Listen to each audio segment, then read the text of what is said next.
Mum. Thanks, love. Now, are you sure you don't want a piece of toast or something? No, I can't.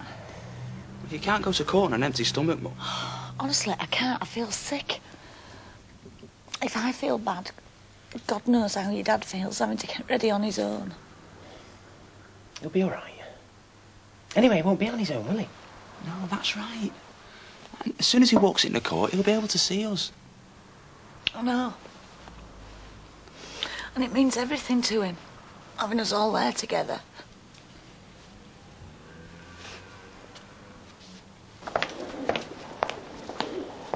How are you feeling, lovey? Are they treating you all right? I'm starving, Mum. They won't give me any breakfast. And they won't want you to choke on the anaesthetic. Oh, thanks. Very reassuring. Look, you'll be fine, love. And it's a wonderful thing you're doing. I hope you don't mind me just popping in. Oh, no, love. More the merrier. I just wanted to thank you for helping Paul. I mean, after everything that's gone on between us, well, I think it's very big of you. That's all right. And I was just wondering if you'd like to come and meet him, you know, before the operation. I don't know whether we've got time. Oh, I'm sure we have, and it could be the start of you getting to know each other. I don't know. But what's up with you? Why won't you go see him? But it's just that... It's a bit difficult after all this time. Oh, Terry. You know, times like this, well, it makes you appreciate what it's like having a family life. You can't go on looking backwards all the time, can you, love? No, I suppose not. And I know he'd love to meet you. All right, then I'll pop along in a bit. He'd like that. Well, look, I better be getting back to him. I'll see you later. All right, love. Do you know, this could be a new beginning for all of us. Right, I'll be off then. Yeah, yes. Have a nice day. Yes, Sarah, what can I get for you? Oh, I just wanted to say thank you to Hayley for babysitting.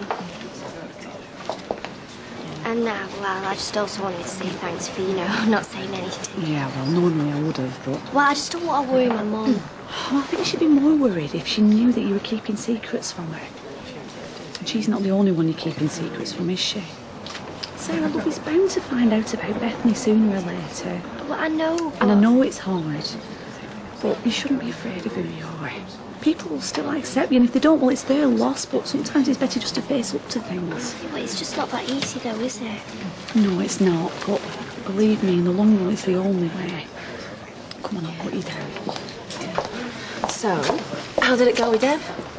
Oh, well, you know. No, I don't know. That's why I'm asking. Come on, spill the beans. Look, I think you lot have got him all wrong. As far as I'm concerned, he was a perfect gentleman.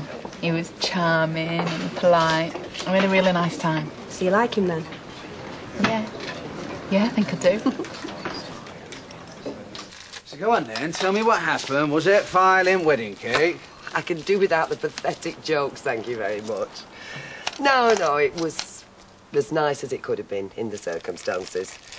I didn't enjoy being back in a prison much. Still, I can't let it ruin my life. Got to move onwards, find new opportunities. That's right. What are you smiling at? I don't know. Well, I was just thinking of a new opportunity myself, though she probably wouldn't like to be called that, right? Oh, you mean Gina? Well, she's nice, don't you think? I don't really know her that well. Well, I mean, it's early days, but let's just say things look, promising. Paul? Paul, love? This is Terry. This is your dad. Hiya. Hiya, son. Is he all right? Yeah, he's on a lot of medication. It makes him very sleepy. I just can't believe it. He looks so poorly. He is. He's very sick. But he stands a real chance because of what you're doing. I wasn't sure you'd do it, you know. Why not? Well, because of what I did when he was born. Whisking him away without letting you see him. I thought maybe you wouldn't help me now. I have thought about him, you know, over the years. About what he were up to. I used to wonder what it'd be like to talk to him. Take him to the football and that. That's really nice. It's a bit late to start wanting to play Dad, though, isn't it? No, it's not. After the operation, when he's well, when you're both well, you can see each other. I know it won't make up for all these years, but... It's better than now, eh?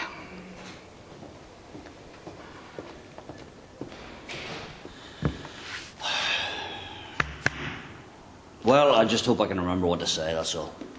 Nothing to remember. Your name, your plea. That's it. I suppose I can manage that. Of course you can.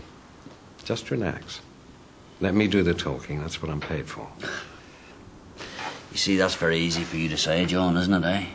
If things go wrong for me... Now, Mr. MacDonald, I had a similar case last year. Yeah, you told me. Well, it's the same deal. Strong mitigating circumstances, a willing confession. If everything goes to plan, we should be looking at a similar result. So you reckon 12 months? I do. Now, nothing is ever certain, but that's my professional opinion. 12 months. 3 months off for time already served. Right then. Let's hope that your man on the bench agrees with you, eh? Yeah.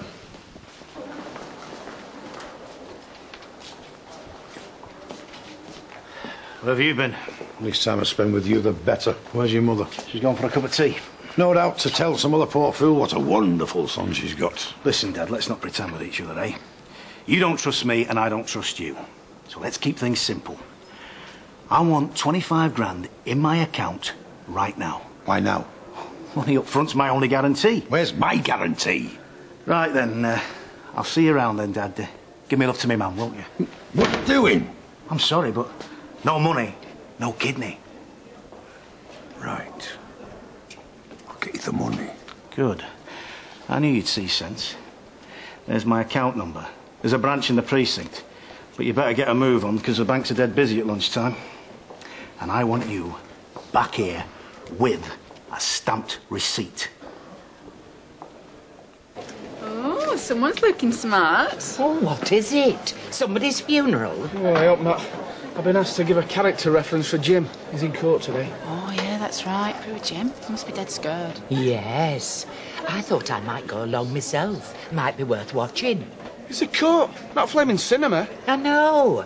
The cinema you have to pay for. They'll be coming to get you soon. I just want you to know how proud I am of you and how much I love you. Mum, you don't have to say that. Yeah, I do. These past few years, I haven't had much chance, have I? All I've done is tell you what a terrible son you are and what rotten things you've done. Oh, the tears I've cried over you. Mum, don't start. It's not that. I just want you to know that, well, despite it all, you know, despite all the rotten things we've said to each other and, you know, the bad things I've said, I always knew in the end, well, you'd come through. Mum.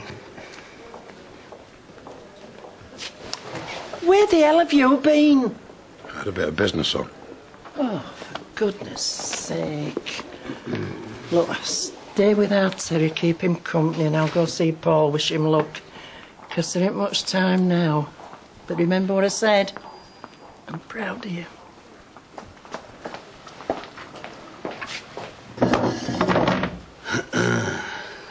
Have you got it? Don't worry. It's all there in black and white. £25,000 in your account. Oh, Dad. You're a marvellous man. No, I'm not. I'm a fool for ever thinking that you would change. I'm a fool for ever thinking that I could ever look upon my own son with anything but contempt. Oh, very eloquent, Peter. Mr. Duckworth, how are you feeling? Yeah, yeah, fine. Good. Must be really proud of your son. Beyond words.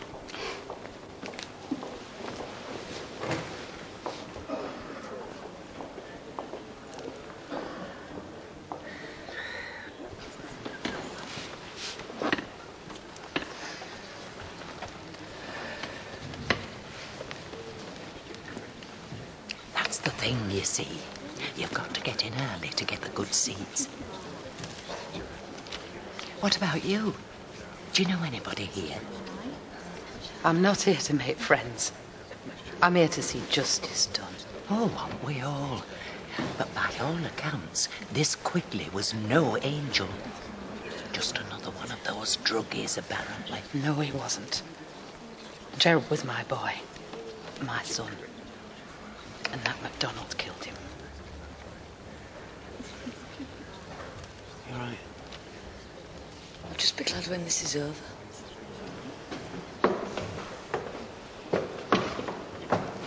There he is.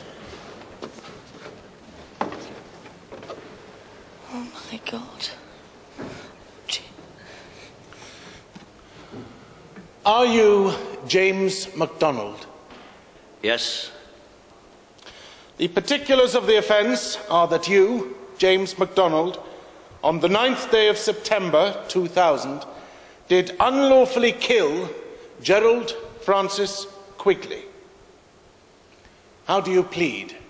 Guilty or not guilty? Guilty.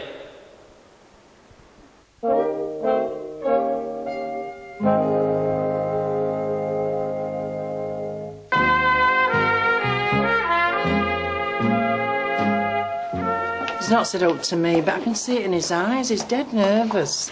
And our poor Jack, he's had to go for a walk. He's that worried. Mrs. Duckworth, Terry's in very safe hands. I just want to pop in and say your goodbyes, and I'll be along in a sec to give him his premium. Terry? Terry, where's he gone? Well, the facts of the case are simple. The defendant set out from the hospital with one aim in mind: to find Gerald Quigley and retaliate for his son's beating. The defendant set about the victim with such violence that he later died of his injuries. If I may refer your lordship to the pathologist's report. These injuries included a punctured lung caused by a broken rib and a ruptured spleen. Clearly not the result of a heavy-handed clip round the ear, but a sustained and vicious attack. Furthermore, after the attack, Mr. MacDonald showed no remorse. He made no attempt to seek medical assistance from Mr. Quigley. Indeed, he simply walked away. Now, whilst the prosecution accepts that you may not have intended to kill the victim, it was nevertheless a violent and unlawful assault, the consequences of which were fatal. In other words, manslaughter.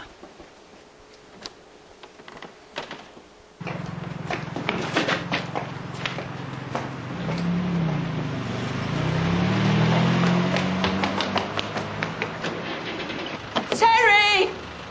Terry, what are you doing, lovey? I'm sorry, Mum. Please, Terry, please. Station, mate. Look at you.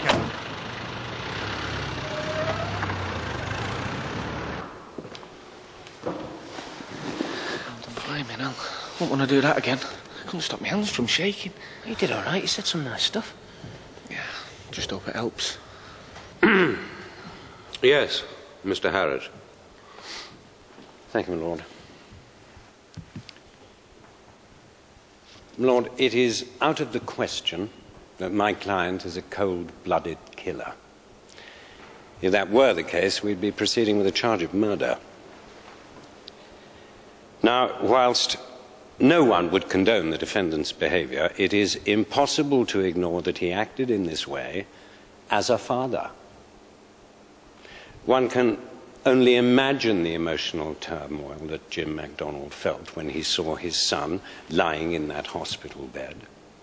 His son, Stephen, himself the victim of a vicious attack.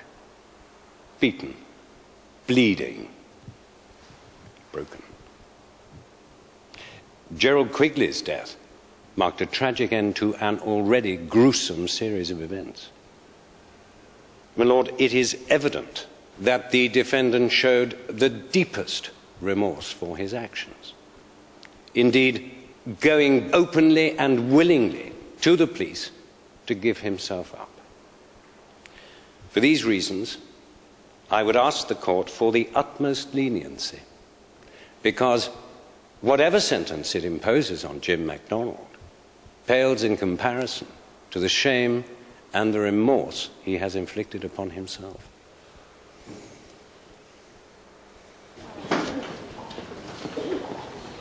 Would someone like to tell me what's going on? I'm afraid Mr. Duckworth's disappeared. Disappeared? I have a full operating team, scrubbed up and waiting for him. But I don't know what's happened, Doctor. I know he was frightened, but I didn't... What's happened? Why haven't they taken Paul down? I'm afraid it looks like Mr. Duckworth has changed his mind. What? I don't understand. We can't go ahead with the operation. He's disappeared. I don't believe this. He can't. He can't have done this to us. I mean, what happens to Paul? He's all ready. He's ready for his operation. I'm afraid Paul will have to go back on the waiting list. We will continue our search for a suitable candidate. I only hope that the next person has the courage and the decency to go through with it. I don't believe he could put a child through this. His own son. Oh, Jack, where have you been? Like I said, I went for a walk. Well, what's happened? Don't tell me. It's gone. Arthur's gone, Jack. Have you checked everything? Have you checked the shops? Have you checked the toilets? I saw him myself getting a taxi. How could he do it, Jack? How could he do it to us?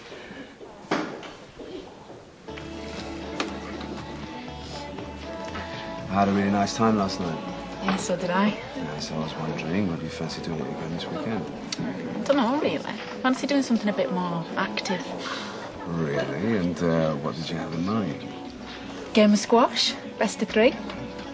Squash? Well, I'm warning you, though. I'm not one of them girly girls who just runs about squealing. When I play to win. Which is precisely why I like. I better buy a bat. Cheers. To you, John. Best council contact I ever had. Yeah, but remember, it's not a done deal yet. Let's save the celebration till the contract's in the bag. Well, surely it's just a matter of time. Well, put it this way, your favourite, as long as you can come up with the capital to invest, you sorted. Yeah, well, I don't know. This is big-time finance. It's not going to be easy to stump up that kind of cash. You need to prove you're still a player, Dougie. That's assuming you still own.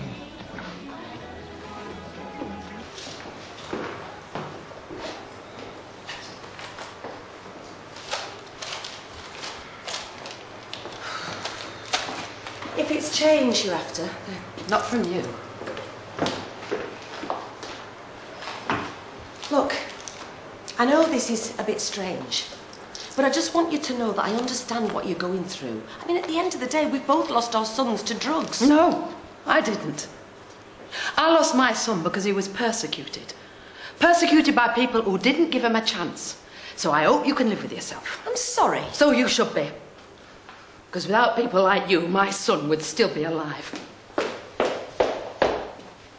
you want another cuppa?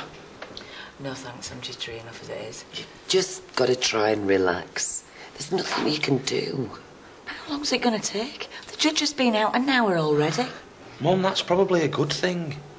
And how do you work that out? Because it means he's probably looking at the whole picture, not making a snap decision. Well, I should hope not. Here we go. If you would like to take your seats, the judge has reached his verdict.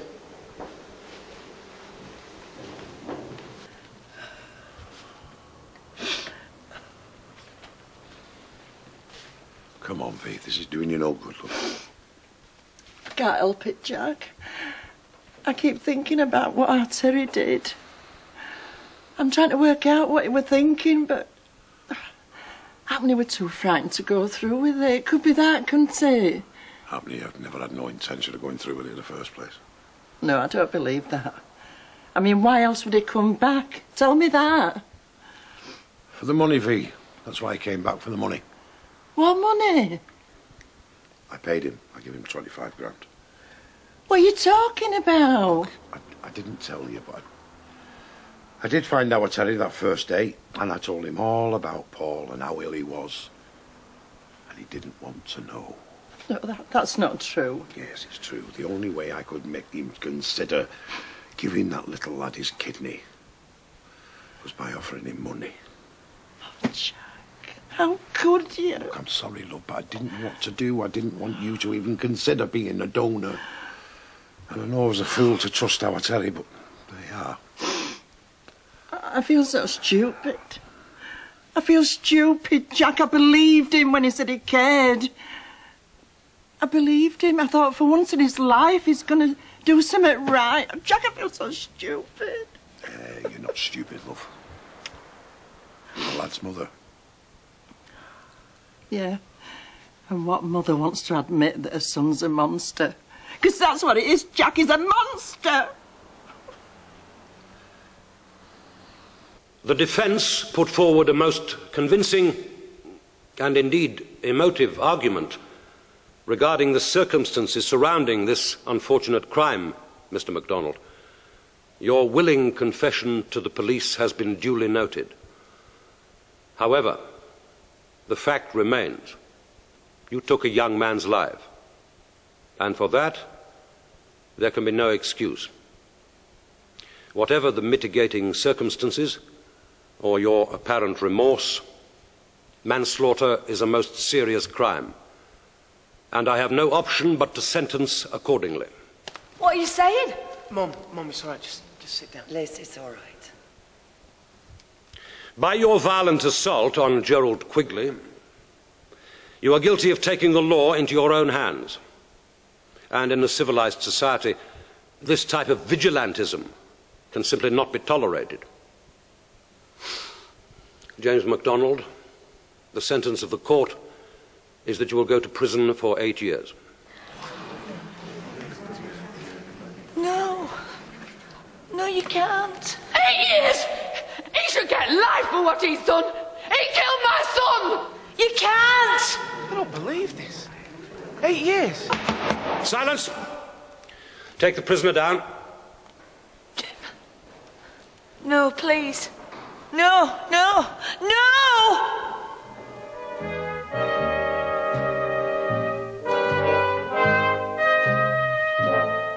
I want to ask him face to face how he could do what he did to that little lad. You're not getting it, are you, Elizabeth? When you marry somebody, you promise to look after them. I can't keep that promise. When it came to going into that operating theatre and being cut open, I was scared. Coronation Street continues tomorrow at 9:15. And stay with us tonight for The Bill. That's next.